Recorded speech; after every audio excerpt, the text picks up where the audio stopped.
یار عامر بھائی یہ کیا نظام ہے کہ ایک بھٹی صاحب کہہ رہے ہیں کہ یہ کیا نظام ہے دوسری؟ کہ نواز شریف صاحب زرداری صاحب ان کی کرپشن کو معاف کر دیا گیا اور عمران خان بیچارے کو کرپشن کے اندر جو ہے اس طرح کی جیل میں رکھا گیا ہے، اور آج جو ان کا لب و لہجہ تھا اس سے آپ کو کیا لگا؟ عمران صاحب نے کچھ ٹرانسفارم ہو رہے ہیں یا کسی اور طرف ہی معاملہ جا رہا ہے؟ میں بڑی دیر سے ماشاءاللہ 3 نابغوں کو سن رہا تھا، پڑھے لکھے کے جو کتابوں کے نام بھی بڑی فراوانی سے لے رہے تھے۔ اس میں تو کوئی اس ملک میں کتابیں سب پڑھتے ہیں اور ان کی ایسی کی تیسی وہی پڑھنے والے کرتے ہیں۔ مجھے بتا دیں کس نے ان پہ عمل کیا ہے؟ مطلب یہ ہمیں اور آپ کو سنانے کے لیے کتابیں رکھی جاتی ہیں۔ جیسے اب آپ نے ایک دم کہہ دیا نواز شریف کی مبینہ کرپشن، بھائی اگر اس کی کرپشن تھی تو بری کیوں ہوا؟ جس طرح عمران خان کو ہائی کورٹ نے بری کر دیا اس طرح نواز شریف کو کر دیا۔ تو یہ سوال میرا آپ پہ ہے کہ یہ غلط اعتراض ہے، اور کوئی اٹھائے تو اور بھٹی صاحب کے آرگومنٹ کے اوپر ایک بات کر رہا تھا، وہ کہہ رہے تھے نا عامر بھائی آپ تو میرے پیچھے ہاتھوں کے پڑ جاتے ہیں۔ میں بھی آپ کے آرگومنٹ پہ ہی اپنی آرگومنٹ کو بلڈ کر رہا ہوں۔ میں آپ کو بتاتا ہوں کہ اطہر من اللہ صاحب جب ہائی کورٹ میں تھے تو اعجاز الاحسن صاحب کو جب سپریم کورٹ نے مانیٹرنگ جج لگایا تو ان کو چاہیے یہ تھا میری نظر میں، یہ کہتے ہیں کہ جناب یہ میری جورسڈکشن ہے، میں خود اپنی ماتحت عدالتوں کو دیکھوں گا، یہ صاحب نہ آئیں۔ اور یہ میں اس لیے کہتا ہوں کہ میں ہمیشہ ان کے اس وقت سے کہہ رہا ہوں جب وہ سپریم کورٹ میں موجود تھے، اب تو وہ ریزائن دے کے نکل گئے نا، سائیڈ پہ نکل گئے، تو یہ ہونا چاہیے تھا۔ جو ذکر کر دیا بھٹی صاحب نے ہمارے نے کہ جی اطہر من اللہ صاحب نے ان کو نہیں کیا اس لیے کہ وہ ایبسکانڈر تھے نواز شریف کی، بات ایک ہے کہ آپ نے تقریر روکی اور ایک کے لیے آپ بالکل میں یہ نہیں کہتا لڈی جاواں، لیکن آپ نے کہا کہ ان کو لائیو دکھائیں، ہر صورت میں دکھائیں۔ آج انہوں نے یہ کہا اطہر من اللہ صاحب نے کہ جی دیکھیں آپ میرا پڑھ لیں نوٹ، پتہ نہیں آپ نے پڑھا کہ نہیں پڑھا، اور وہ یہ تھا کہ جی نیب کو باجوہ کنٹرول کر رہے تھے۔ مجھے صرف یہ بتا دیں کہ اطہر من اللہ صاحب بھی کورٹ میں موجود تھے، یہ سارے ججز جو بیٹھے ہوئے ہیں یہ عدالتوں میں ہی تھے جب بشیر میمن نے یہ بیان دیا تھا کہ یہ شہزاد اکبر بیٹھا ہے،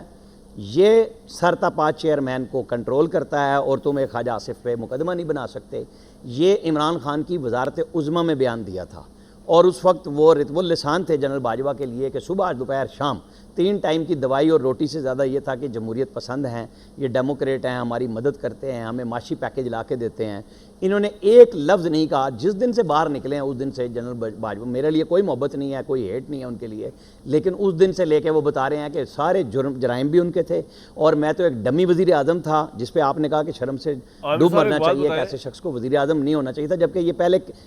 یہ پہلے کہتے تھے کہ اگر مجھے نواز شریف کی طرح کوئی کہتا تو میں تو اس سر ایک بات بتائیں، عمران خان کو یہ ایج تو حاصل ہو گیا نا جو عارف علوی کہہ رہے ہیں، مجھے ان کو ڈیل کی آفر ہوئی، انہوں نے کہا میں نواز شریف کی طرح باہر نہیں جاؤں گا، یہ ایج حاصل نہیں ہوا ان کو، یا ابھی یہ آپ کو لگتا ہے بات ہی غلط ہے؟ یہ پتہ یہ ساری باتیں جو عارف علوی کہہ رہے ہیں، جب 2 لوگوں کی خبر آئی تھی کہ انہوں نے جا کے عارف علوی سے ملاقات کی تھی تو یہ شیر بہادر جو تھے صدر پاکستان سپریم کمانڈر، یہ 2 لفظوں کا ریزائن کر کے کیوں نہیں نکلا ایوان صدر سے؟ یہ بہادری ساری نکل آتی اور ساری قوم کو پتہ چلتا کہ حضرت صاحب بہت بڑے وہ جو فلاسفر جو یہ بیٹھ کے ڈینٹل کلینک سے لے کے اور پاکستان کی سیاست پہ چھائے ہوئے تھے، یہ ایک کر دیتے بھونچال آ جاتا اور کلیئر ہو جاتا کہ یہ سارے سچے میاں ہیں، بالکل کوئی بات نہ ہوتی۔ مجھے یہ بتائیں کہ جو نظام کی بات واوڈا صاحب نے بھی کی، کیا اس وقت اعجاز الاحسن اور عمر عطا بندیال نہیں کہتے تھے کہ ہم آپ کی بات کر رہے ہیں نا پی ٹی آئی کے وکلا کی؟ یہ سارے کے سارے ایک ہی جیسی گفتگو ہوتی رہی، ان کو فیور ملتی رہی، تو بھائی آپ نواز شریف سمیت زرداری سمیت سب کو پھانسیاں لگوا دیتے نا۔ جب آپ نہیں کر سکے اور وہ بری ہو گئے تو اب آپ اپنی طرف آئیں۔ جب آپ کہتے ہیں، جب آج بجا سپریم کورٹ میں 2 دفعہ ہوا، ایک دفعہ جب خان صاحب نہیں بول رہے تھے تو بتایا گیا کہ آپ نے ایمنسٹی کیوں دی، اور جب یہ شاہد خاقان عباسی کا، یہ میں کہہ رہا ہوں،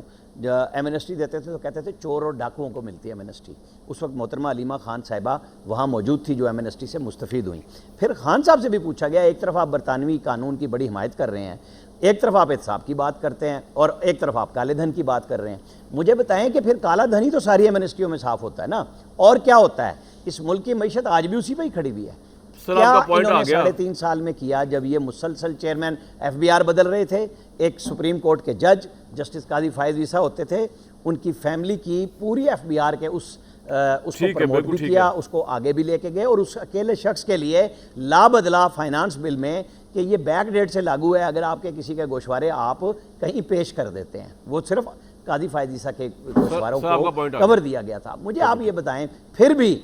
بھی قاضی صاحب بہت ٹھنڈے انداز میں خان صاحب کے ساتھ بات کر رہے تھے، 35 منٹ موقع دیا۔ میرے صاحب میں آج بہت اچھی بات ہوئی کہ انہیں یہ بات بتائی گئی، اور انہوں نے پھر جو بات آپ نے آخر میں کہی کہ انہوں نے تسلیم کیا کہ مجھے پارلیمنٹ جانا چاہیے تھا. یہ ہمیشہ سے یہی کرتے آ رہے ہیں کہ بعد میں انہیں خیال آیا تھا آئی ایم ایف کے اوپر بھی. ٹھیک ہے سر, وہ تو ٹائم نکل گیا نا. مجھے اب ایک سوال چھوڑے جا رہا ہوں میں آپ سب کے لیے. گڑبڑ نہیں نکل نہیں گئے. آج بھی بات یہ ہے, آج کی بھی بات یہ ہے کہ خان صاحب کو جب سب لوگ کہہ رہے ہیں, چاہے عمر عطا بندیال کہہ رہے تھے, آپ کو یاد ہونا چاہیے کہ فواد چودھری اور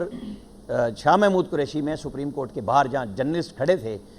وہاں شاہ محمود نے کہا کہ کل میں نے مذاکرات کی بات کی تھی, میری بہت بےزتی ہوئی ہے, میں اب دوبارہ نہیں کروں گا. اس کے بعد وہ بات چیت جو عمر عطا بندیال چاہ رہے تھے ڈیٹ کے اوپر سر پوائنٹ آ گیا آپ کا. میں ایک سوال چھوڑے جا رہا ہوں خان صاحب کو آج دوبارہ بتایا آپ گیا سب کے ہے لیے, کہ اپنے آپ کے لیے اور سب کے لیے سوچیں.